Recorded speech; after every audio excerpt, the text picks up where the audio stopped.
willkommen bei meinem Podcast von Wunschcoaching, dem Podcast für deine Persönlichkeitsentwicklung.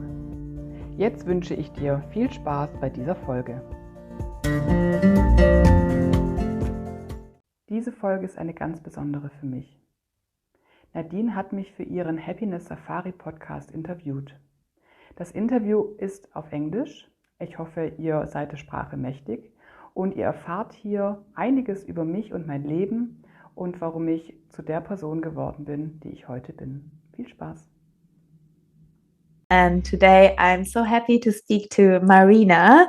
And Marina and I, we met in Portugal almost 2 years ago, and we did a crazy online seminar with Tony Robbins together, Date with Destiny. And that itself was a crazy experience we have to talk about. But today I want to talk to you about happiness in your journey and also what you do to help other people to live their dream life. And how are you today? Hi, Nadine. Thank you so much for having me. I'm fantastic. Thank you. How about you? Very good. Very good. Yeah. Just that we're both in Germany at the moment. And yes. It's a nice hot summer. Oh, yeah. Luckily for us, it's still pretty nice. In other areas, it's a little bit more difficult, but we are quite lucky where we are. Yeah. Yes. So should we just dive in, and you can start where you would like to start, but where would you say did your own happiness journey started? All right. So I think my happiness journey starts when I was 18 years old. At that time, I really felt lost on earth and hit rock bottom. I suffered from bulimia at this time, and I really had bad self-doubts. Well, my dad left me and my family when I was 5. Well, he comes back later when I was 15. But as a little girl, I always thought that he was leaving the family because of me. I was thinking that I was not enough. I was thinking that I was not worthy. And of course, now I know that this was not the reason and the truth, but because the worth of us is never depending on someone else's opinion, because every one of us is enough and worthy. But at that time, I didn't have that connection to me and maybe the knowledge to know this. And at 18, I started to work with people. I worked in a group home for mentally ill people, and this was really the turning point for me. It was the first time for me to learn about psychology and why people behave like they do. And I also start to study social pedagogy, social work. And yes, since then, I really know that this is what I want to do. I started to dig deeper in this profession. I learned and still learn as much as I could and can in various subjects like psychology, social education, systemic work, different methods, interventions, of course, personal development, and also in the spiritual area. And I think this was the beginning to heal myself and to understand why I felt the way I did earlier on. Wow. Well, thank you first for sharing. And I think there are 2 very important points I want to come back to. I mean, one is, I guess you're the first person on the podcast who's mentioning bulimia. So definitely would like to know what you actually did to overcome that. Because, and I know that actually many people, mostly girls, are suffering from that. And that it's a topic, I guess, also a little bit ignored sometimes by society because you feel you cannot really talk to people and tell them, and it's so obvious sometimes because if you're really skinny, but then I'm assuming when you're actually experiencing it yourself, you're not so aware of yourself. Okay, so of course I had some sessions with a therapist later on. I think I was about 27, 28, and I also start to really get my knowledge from books. I read so much about this theme, and it was a much about self-reflection. And I think I started to have bulimia at I was 15 when I started with it. because it was the only way to control myself, because other things didn't work that much out like I want to do, because my father left, my mom had depression and stuff like that, and this was the only thing I had control over. So I think this was the reason why I started it. But I also recognize that it was a really good thing for me to meet my needs. I know it because of the Robbins Madonna's training. I'm also a life coach, and this was the turning point for me to really understand why I did that. I think bulimia helped me to connect with myself. I know it sounds weird maybe to get it, but yeah, I felt myself that way better when I did it, and when I had this and also certainty. This was also a point for me. I knew that I know what to do, and I did it almost every day, I think. So it was was really crazy time, and it took a long time to get over it, to be honest. I think I had it over 10 years. Wow. So I had to work on me. I had to change my patterns, my old patterns. I have to understand and why I had them, and then to get more supportive patterns in my daily life. Yeah. Step by step. Yeah, definitely. But did that come from yourself? Was it, your own motivation to change? So nobody tried to push you or force you or tell you, do something? Or... No, it was from myself, really from my inside out, because I really knew that I had to overcome it to go further and to more developing my personal life. But was there a point, I guess, when you made the decision that you wanted to change something about it? Was there a period before where you were just maybe not even sure what you were doing, or where you were not sure why you were doing it, or where you didn't think that it was actually dangerous, or, Yeah, sure. Yeah, I think the point was when my brother found out that I had bulimia. And it was on Christmas Day, if I remember it right. And he just found it out and was really shocked. And I was so ashamed of myself. And this was the first time I really looked at myself. What am I doing to me, to my body, to my mind, and to my family? And this was the turning point. And then I was like, okay, I have enough. I need to change. And then I find somebody who helped me. And then, then I helped myself with hard work. Yeah.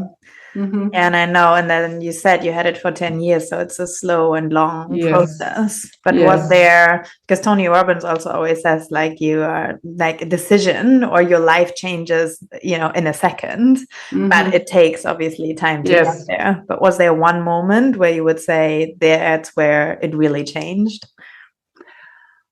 To be honest, it was a slow way, a slow, long way. There was not that moment that changed everything, because, I was good for weeks. And then if I had some pressure in my life or something, I fell back in old patterns. So I always have to remind me, okay, I want to stop it. What can I do? What is supporting me? What is more healthy for me and my body? So I didn't have that point where I can say that everything changed, to be honest. But in other areas I have. Okay. Very good.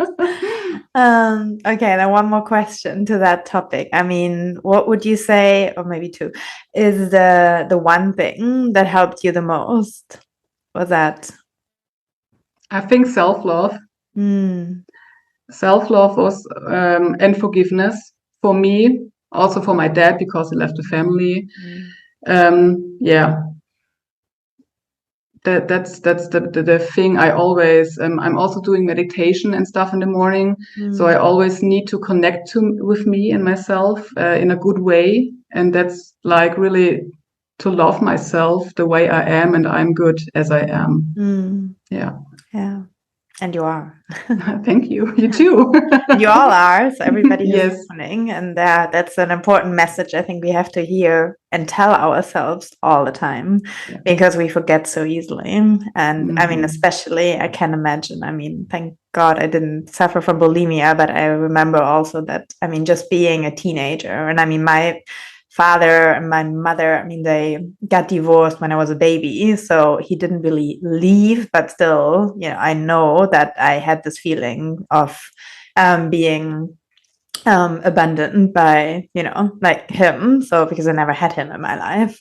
And I know as a teenager, it was just difficult in general to cope, because you just have no idea about all your emotions and things going on, and you're developing so fast and everything is changing. And I don't think that in the past, or I don't know now, but really teachers are supportive, and I didn't have like all the siblings around kind of helping me through that. And I think my mother also didn't really know how to deal with me when I was young. So I remember it was just in general like a very difficult time. I mean, to be a teenager is just tough. It is, yes. Yeah. It's a crazy time. It's a crazy time. Wow. Okay, what would be the one suggestion you would give to people who are actually suffering from bulimia or maybe a similar disease and they want to change something? Well, I think my first suggestion is that really to look at yourself, and it's okay if you have bulimia. You are not less worthy or something, or you are not enough. Really stop that self-doubting. But if you want to change, you can always get some help. It doesn't matter if it's a therapist or if it's a good friend, but I think the first point is to talk about it to somebody else and to maybe, to ask for help. Yeah. And I think that's the first step. Yeah. Very good. And I think that goes for everything anyways, right? Yes. But yes. asking for help is really, but sometimes it's important. tough because you're ashamed of your behavior and you're like, okay, nobody else has this and I'm not normal and stuff like that. But it's really okay if you have it, but you can change. That's the good point. If you want to change, you can. Yeah. And I guess we both experience that, right? In many different ways, you can change basically everything, and then you explore and discover new, maybe negative beliefs, but maybe they're not affecting your life so much, but in a way. And it's about to, also erase these layers and maybe find help in different ways in your life and different stages for different things. Yeah. Very good. And and then what happened next? Well, what happened next? I think my dad died when I was 21, and we started to get a connection. He came back to our family when I was 15. Well, he was not with my mom, but we started to have phone calls and stuff like that. But it was really hard to get a deep connection with him. We never had that. And then he died when I was 21. He had cancer. And the point for me was, it really hits me because I had no chance to say goodbye to him. So this was something I really struggled with because I really wanted to talk to him and say so many things. I had no chance to say him. We never spoke about his absence in my childhood and stuff like that. And now it was too late. Well, but after a while, I decided to forgive him. And that's the point. I forgive him that he was leaving and that he had a decision to leave our family. I mean, he also struggled with many things in his life, and I never mentioned that. So, I was like, okay, maybe he had some reasons to make this decision and leave us, but it was not because of me. And then I wrote him a long letter. And it was the first time I really get all my emotions in it. And this was the first time I really felt free in my heart. Yeah. Wow. This was important to do for me. Yeah, forgiveness is very, very powerful. Yeah. And I love to say that, I mean, that saying, like, you don't forgive somebody for the other person, but you do forgive for yourself to free Right. yourself, right? Yes. And yeah, it's like, or you're wearing forgiveness as like a backpack and you are carrying the weight and you can just put it down and then Yes. it, you know, like it frees you to forgive someone. And so it's not that the other person is carrying it, but you are carrying it Yeah. actually. It's a totally game changer if you understand that. That's really, yeah. Yeah. So important for everybody, for us. Yeah. Okay. So that's Mhm. the second big Yes. recommendation you would give to people is to Mhm. forgive. Yeah. Yeah. And did you start by forgiving your dad or forgiving yourself? Well, I think I started with myself because I'm more connected to me than with him. And as I had the better connection to myself, I think then I started to forgive him. Yeah. Mm. Yeah. Yeah. But I think all starts with yourself, in yourself. Yeah. Yeah. And how did you, do you remember how you forgave yourself? Did you write yourself a letter too, or did you, was it? Well, I'm writing diaries since ever, so that's also maybe a suggestion for everybody to write your thoughts down. Mm, I think that's for me it's very important, so I can make things clear what's going up in my mind. And I also started to write things down, like, for what am I thankful, to go in the yeah, to be thankful is also a deep game changer, and to mm, see what you already have in your life and what you are so lucky to have. yeah. Yeah. Yeah, definitely. Couldn't agree more. Very good. And then I feel there's more to the story because then I want to know how you got into coaching or what. Yeah. Well, step by step, I would say. I mean, as I said, I started to work with people when I was 18, studied social work, and then I really felt this is what I want to do. I really want to help other people to get to their power and to their potential. And then I also started to do the life coaching. I started, I think, 1.5 years ago with that. And this is really, for me, it's so the best thing I can do, to be honest, to see the change and to help people to change and get more into their selves. And it's, for me, it's like going home, to be honest. Yeah. Yeah. Wow. So. Yeah. And also Anthony Robbins and his work has such a deep influence for my personal, but also for my professional life. Yeah. Yeah, I think the way he works and coaches people is so empowering. Yeah. Yeah, Yeah, it yeah. definitely is. Mm-hmm. Yeah. So it's But really my fulfillment, and I love to do my part to make this world a better place. very nice.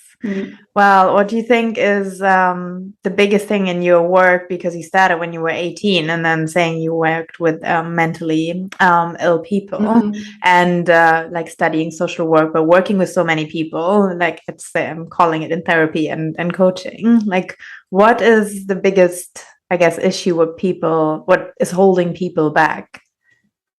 I think self-doubt is one of the issue from all of us. Yeah. Doesn't matter how old you are or what you achieved in your life. I think many of us, we still have, I also have self-doubts, but right now I know more how to work with them and listen to them, what they want to tell me, and then to change them. I think it's normal to have them, but yeah, you need some good stuff to work with them. Yeah. Mm-hmm. And how do you work with them? What would you do? What would be the first step? Well, meditation is one step for me, just to calm down and not to really, just to look at my thoughts. And yeah, I think that's just to look at them and no judgment about them. Just look what's coming up in my mind, and then to write them down is the second step for me. and then to see and to focus where I want to go and how worthy I am and what I achieved in my life, to see what are my strengths and what can I do to change it, to feel better. Yeah. Mm-hmm. Very good. So you first identify them, or maybe you find them in a meditation, but becoming aware of what is it, what you're actually thinking, or what is it, what you're doubting, and then finding some resources why that's not true, right? Right. For example, like in the past, if you think you're not good enough, then you have to ask yourself, why am I actually good enough? Like what, a good example I have in my life that proves that I am good enough, right? And then remind yourself. Wow, very good. I always ask my guests the same 3 questions about happiness, and the first one is, what does happiness mean to you? Well, that's a good one. I think to me happiness is to believe in myself and to know that life is always happening for me. And it's also a state of mind, of course, and it's a decision. I have to choose to be happy every single day. And so when I am happy, I feel good, I'm grateful, I'm in my personal power and in my balance. And it's also to be present and to be mindful. But I think also I have to remind and teach my brain every day. Well, because unfortunately, the normal state of our brain is more in a negative mood. And it's always looking for danger and to keep us alive. I mean, it's job since ever. So it's my job to tell him, nope, everything is fine. We are not in danger. So let's have a look what is going good and what we can be grateful for. It was a long answer, sorry. Oh, I like it. And what do you do to be happy? I try to start my day in a good energy, in a good mood. So I have a morning routine, which is, I really do it every day. Most days, okay, not every day. I try to do it every day, but sometimes, life is happening. Well, if I can do it, I try to stay up early. Then I drink a glass of water with fresh lemon in it. And then I go over to move my body, make some yoga, Pilates, or some other movements like functional training or something. And after that, I meditate and I bring gratefulness in my heart. And I really love to do it because it opens my heart and get my energy in the right level. It's so interesting because I have a friend, so if you're listening, he asked me, but everybody of you guys has a morning routine, and he was making fun, like, do I have to have a morning routine as well? So when in your life did you establish your morning routine? Well, I mean, it feels so good. If I don't do it, I really miss something. So that's why I'm like, okay, I have to do it because it's so worthy for me. It's getting me, my mind and my body and my soul in the right energy I need. Maybe not everybody needs it. Maybe some people are going up and like, oh my God, I'm in love, I'm in peace, I'm happy. I would be great for me, but normally I'm not in that mood when I stand up. So I have to work for it, to be honest. So that's why I need it. But maybe it's not for everybody. So we're all different. True, very true. But when did you start it? I started it, many years ago. I think I was something in my 20s, 21, 20, And do you remember why? Or like, did you read a book or did you? I think I read a book and was like, okay, maybe I can just try it, because normally I just do some sports in the morning, but nothing spiritual like meditation or something. And then I added in, and this was a game changer because I was like, oh, okay, maybe I have all levels of me, like my body, mind, and soul together in the same mood, same energy level. Very cool. The last question is, what was the happiest moment in your life? All right. So, well, it's hard to choose, to be honest. I'm very lucky to say I have so many happy moments in my life. I think one of them was to meet my boyfriend and my partner. And we started to have the best relationship I can ever imagine. But also, yeah, I think attending the seminar Unleash the Power Within from Anthony Robbins, I moved to Florida last November and walked over glowing coals. And I think you did that too, Nadine, right? In UK. I did. This was so crazy, but I really felt so happy after that. I don't know what about you, but was mind-blowing. Yeah, definitely. It's mind-blowing is the right word, right? Because he makes you do things. I mean, he does that on every Unleash the Power Within seminar at the end, right? You have to walk, or is it, or second day even, over, I think it's a second day, hot coals, and you don't think you can do it, and then you've done it, and like, okay, if I can do that, I can basically do anything. Yes, that's the point. That's the point. Yeah, very good. How did you, maybe that's another question, did you get into Tony Robbins? That's a funny story, because I saw his documentary on Netflix, I'm Not Your Guru, and to be honest, I just saw the trailer and I was like, okay, what is going on there? What is this US man doing there on stage? And I was like, okay, I don't know what to think about him. And then I started to see the documentary, and then I was blown away about his work. And this was the point. I was like, okay, I need to go to his seminar. I need to know what he's doing. I need to learn how to coach like he's coaching. And that was my well, but to be honest, first I was not a fan maybe, but then if I had the information about him, I still, like today, I'm like, oh my God, he is really such a great human being.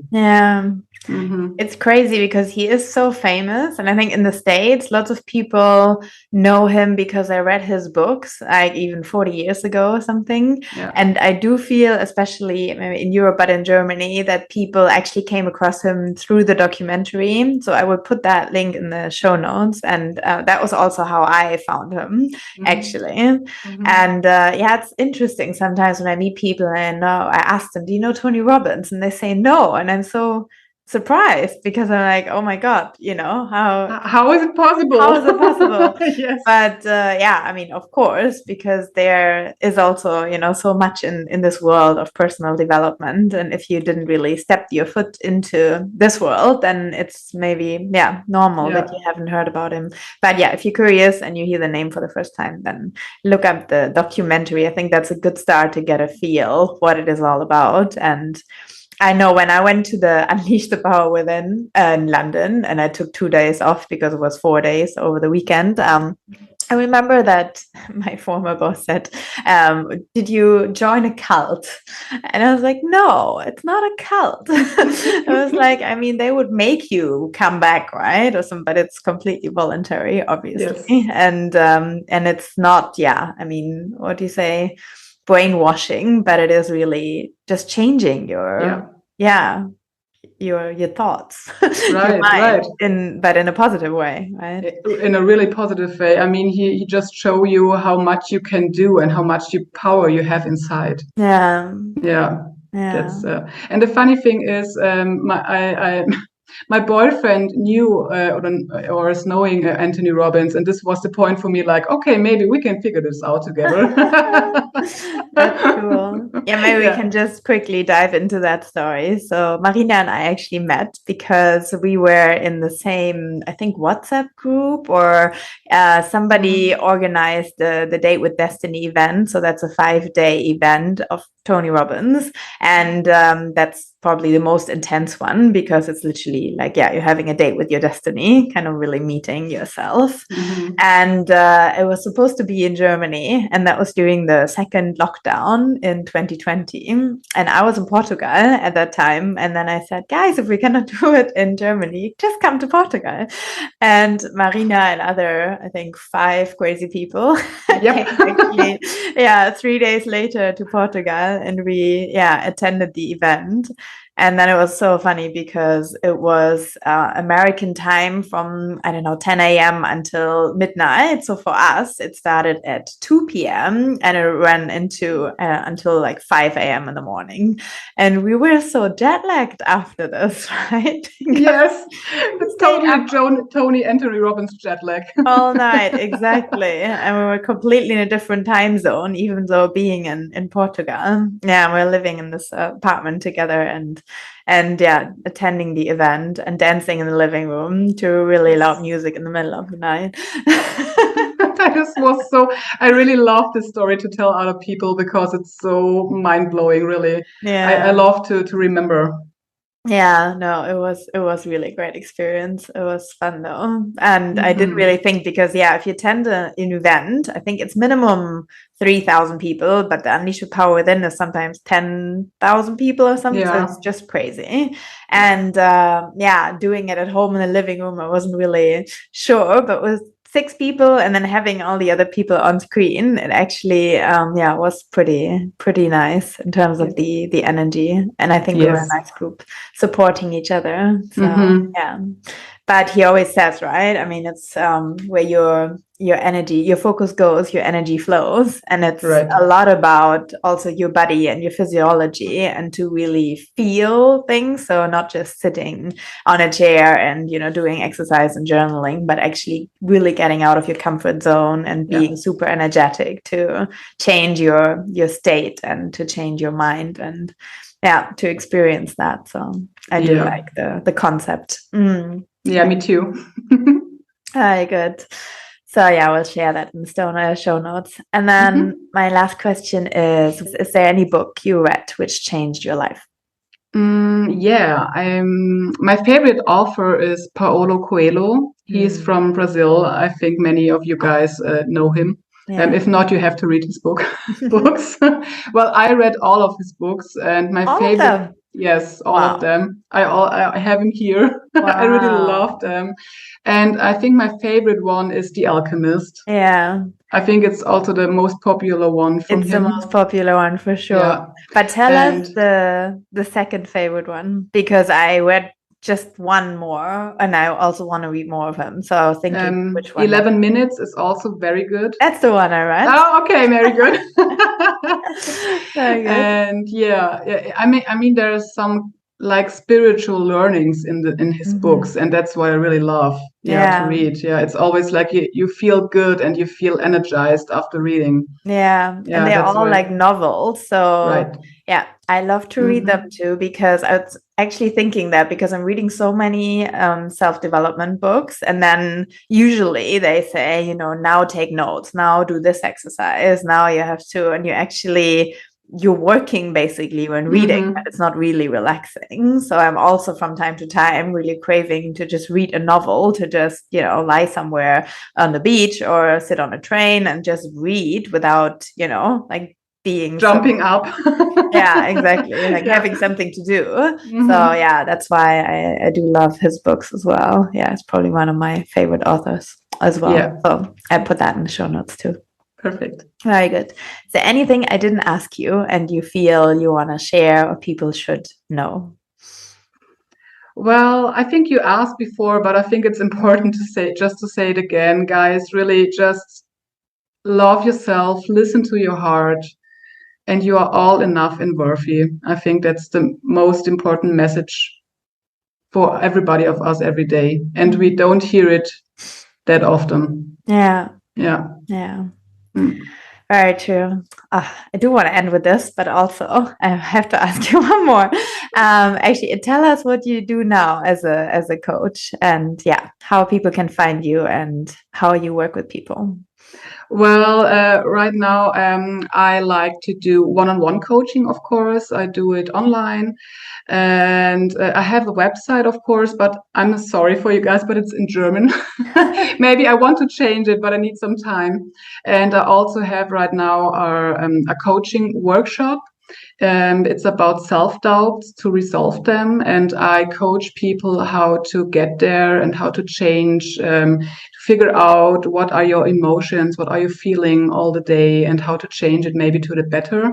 And also about your self-beliefs about yourself. So and then there's some exercise in it, and I try to coach the people when to get is over them. The workshop?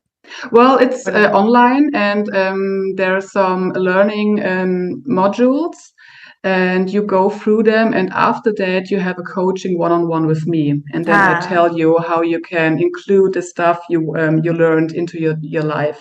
Okay, so it's an online course or like right. Okay. It's on my website in German. Okay, in German right now, but I'm working on it to get it in English. It's okay. I think 45% of the audience are Germans for you okay, guys. Perfect. You can. And otherwise we have to wait, but very good. Very cool. So nice talking to you, Marina. Thank you so much for sharing your story and your wisdom. And this very important message. And I repeat it as well. I mean, just believe in yourself, don't doubt yourself, and know that you're good enough. Every single day, tell yourself.